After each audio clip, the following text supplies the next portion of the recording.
Welcome back to another technical deep dive here in the debug zone.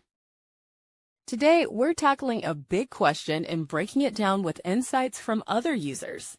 Hopefully, this clears up some misconceptions and helps you get the answer you need. So buckle up, stay a little curious, and let's jump right in.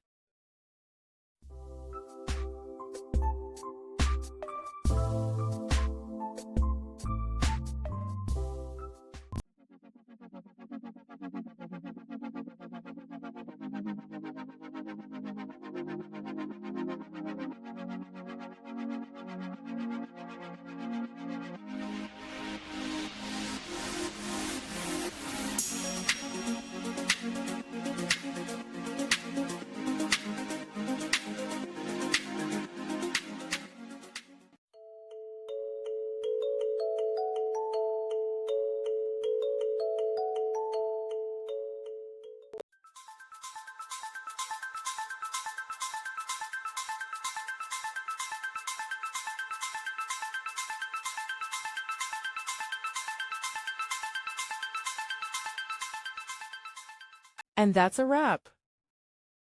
I hope you found the answer you were looking for. If you did, take a second to hit that subscribe button. It really helps out. And let me know in the comments which solution worked best for you. See you next time in the debug zone.